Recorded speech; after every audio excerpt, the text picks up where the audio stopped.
अगर तुमने ये समझ लिया कि जो टॉप परफॉर्मर्स हैं, जो विनर्स हैं, वो सोचते कैसे हैं, तो आप डिसिप्लिन बिल्ड कर सकते हो, आप अपने किसी भी गोल को अचीव कर सकते हो, आप किसी भी बुरी हैबिट को छोड़ सकते हो। देखो, इसी विनर्स वाली थिंकिंग की वजह से मैं इस चैनल पर कंसिस्टेंट हूँ, व्यूज ना आने के बावजूद। और मैंने एक एआई चैनल क्रिएट किया था 6 महीने पहले, और जो मोनेटाइज हो चुका है बिकॉज ऑफ दिस थिंकिंग। इसी थिंकिंग की वजह से लोग बड़े बड़े इन्वेंशंस कर पाते हैं, अपने बड़े बड़े गोल्स को अचीव कर पाते हैं, बुरी आदतों को छोड़ पाते हैं, इम्पॉसिबल को पॉसिबल कर पाते हैं। अगर तुम्हारे पास एक विनर्स वाली थिंकिंग और माइंडसेट नहीं है तो तुम अपनी लाइफ में चाह कर भी कुछ बड़ा नहीं कर पाओगे। तुम एक्शन से लोगे लेकिन रिजल्ट्स ही नहीं आएंगे। तुम सोचोगे कि यार प्रॉब्लम कहाँ रही है। आज मैं आपको इस वीडियो में बताऊंगा कि विनर्स सोचते कैसे हैं, और अगर आपने एक बार ये समझ लिया तो आप उसे अपनी लाइफ में इंप्लीमेंट करके अपने हिसाब से रिजल्ट्स गेन कर सकते हो। आज मैं आपको इस विनर्स वाली थिंकिंग को समझाने के लिए एक मूवी का एग्जांपल लूंगा, उसकी स्टोरी सुनाऊंगा, और उसे फिर हम कनेक्ट करेंगे रियल लाइफ से कि लोगों ने रियल लाइफ में ऐसे कैसे अचीव किया है। तो हम चलते हैं मूवी की स्टोरी पर। मूवी का नाम है द मार्टिन। ये मूवी स्टार्ट होती है मार्स के एक मिशन से। मार्स पर नासा के 4 एस्ट्रोनॉट्स उतरते हैं, और उनमें से एक एस्ट्रोनॉट को जो कम्युनिकेशन करने का जो सिस्टम होता है वो उसको हिट करता है उस तूफान की वजह से, और वो कहीं दूर जाकर गिर जाता है, जिसकी वजह से उसके सिग्नल लॉस्ट हो जाता है और वो मार्स पर ही रह जाता है। उनके क्रू को लगता है कि वो मर चुका है। एक ऐसे लाल ग्रह पर ना हवा है, ना पानी है, ना खाना है, और ना दूर दूर तक कोई लोग है। सोच कर देखो उस मोमेंट को, जब मूवी के कैरेक्टर वोटनी को होश आता है। ऑक्सीजन की मात्रा घट रही है।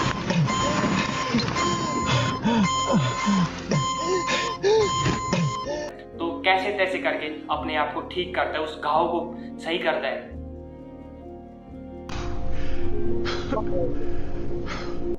और ये देखो कि वो कैसे बचा था, उसने इस चीज को रिकॉर्ड किया। हेलो, मैं हूँ मार्क वॉटनी, एस्ट्रोनॉट, और मैं ये रिकॉर्ड कर रहा हूँ ताकि अगर मैं मर जाऊं तो कोई इसे देख सके। मैं 18वें दिन यानी सोल 18 को मरा नहीं था। दरअसल हमारे संपर्क साधने वाले एंटेना का टुकड़ा टूट गया और मेरे बायो मॉनिटर को चीरते हुए इसने मुझ में भी छेद कर दिया। पर शायद एंटेना और खून ने मिलकर मेरे सूट को किसी तरह से बंद करके रखा, जिसकी वजह से मैं बच गया। और आप देखो इस क्लिप को कि वहां पर सरवाइव करना कितना टफ है। तो यहाँ किसी भी मिशन को पहुंचने में 4 साल लग जाएंगे, और मैं एक ऐसे हैब में हूँ जो सिर्फ 31 दिन टिकने के लिए बना है। ऑक्सीजनेटर ठप पड़ गया तो दम घुट जाएगा, वाटर रिक्लेमर खराब हुआ तो प्यास से मर जाऊंगा, और अगर ये जगह फट गई तो उसके साथ मैं राख हो जाऊंगा।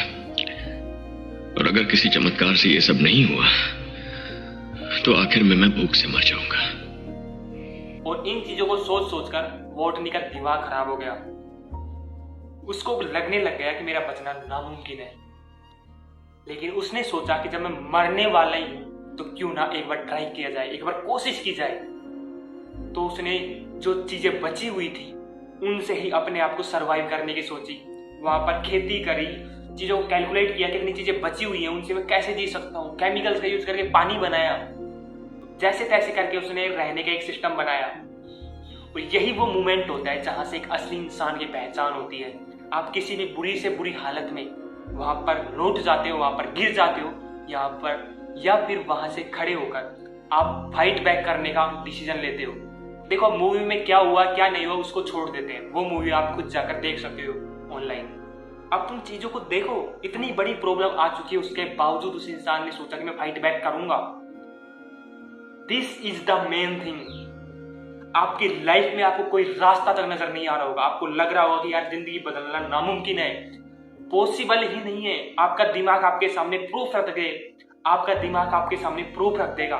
और मजे की बात यह है वो सारी चीजें सच भी होंगी। लेकिन अब देखो उन रियल स्टोरीज की तरफ जो हमने अभी अपनी आंखों से देखी है। रणवीर अलाहाबादिया, समय रायना, उनके साथ जो चीजें हुई थी उसके बाद उन्होंने कैसा कमबैक किया। मोस्टली लोगों को तो पता ही नहीं कि हो क्या रहा है। उनके साथ इतना बुरा होने के बावजूद वो इस तरह डटे हुए हैं जैसे उनके साथ कुछ हुआ ही नहीं है। जब ऐसी चीजें किसी भी इंसान के साथ हो जाती है तो वो इंसान अंदर से पूरी तरह बिखर जाता है। जब मैं वहां मार्स पर अकेला फंसा हुआ था तब क्या मुझे ऐसा लगा कि मैं मर जाऊंगा? हाँ, बिल्कुल लगा था। और यह एहसास जरूरी है क्योंकि यह आपके साथ कभी भी हो सकता है। वो स्पेस है आपके मुताबिक काम नहीं करता। किसी मोड़ पे आपके सामने मुश्किलों का ढेर लग जाएगा, हर चीज बिगड़ जाएगी और आप कहेंगे बस हो गया, यही मेरा अंत है। ऐसा होने पर या तो आप हार मान लें या फिर काम पर लग जाएं। यही सबसे अहम है। अपना काम शुरू करो, हिसाब कर लो। पहले एक मुश्किल हल करो, फिर दूसरी मुश्किल हल करो, फिर तीसरी, और जब सारी मुश्किलें हल हो तो घर आ ही जाओगे। तुम अपनी लाइफ में जीतोगे या हारोगे कोई नहीं जानता। मैं अपनी लाइफ में जीतूंगा या हारूंगा कोई नहीं जानता, ना कोई बता सकता है। उसमें कुछ लक का फैक्टर होता है, कुछ आपके हार्डवर्किंग का होता है, कुछ टाइमिंग का होता है, बहुत सारे फैक्टर्स होते हैं जो कभी लोग डिस्कस तक नहीं करते हैं। लोग आपको बोलेंगे कि यार हार्डवर्क करो, डिसिप्लिन रहो, परसिस्टेंस का पता नहीं क्या क्या चीजें बता देंगे आपको, लेकिन कभी वो चीज बताएंगे नहीं कि उसमें कितना रोल लक का है, कितना टाइमिंग का है। बहुत सारी चीजें हैं जो आउट ऑफ कंट्रोल है। लेकिन इसका मतलब ये नहीं है कि हम हार्डवर्क नहीं करें, हम ट्राई ना करें। आप अपने किसी भी आइडल की लाइफ को उठाकर एक बार देख लो। अगर उनकी लाइफ में आपको वर्स्ट फेज ना मिले कि जब सब कुछ खत्म हो चुका है, कुछ दिख ही नहीं रहा आगे, तब उन्होंने ऐसा कमबैक किया कि दुनिया देखती रह गई। और मजे की बात यह है कि उन्होंने ऐसा सोचकर नहीं किया था कि मैं कमबैक करने वाला हूं। जब चीजें आप सोचकर करोगे तो चीजें होंगी ही नहीं। लाइफ ऐसी ही है। लेकिन जब आप ट्राई करोगे इन सब चीजों को साइड में रख के कि कुछ भी हो लेकिन मेरे को काम करना है, या तो आप कोशिश करते करते बुरी तरह हार जाओगे या फिर एक कहानी लिख दोगे, एक कहानी जो लाखों लोग फिर सुनेंगे आपकी। एक रिसर्च होती है 33,000 या फिर 34,000 लोगों पर, तो उनमें से मतलब जितने भी लोगों के पास प्रॉब्लम्स आती है उनमें से 10 में से 5 लोग प्रॉब्लम्स आते ही हार मान लेते हैं, ट्राई नहीं करते, वो डिसीजन लेते हैं अपने इमोशंस के बेस पर।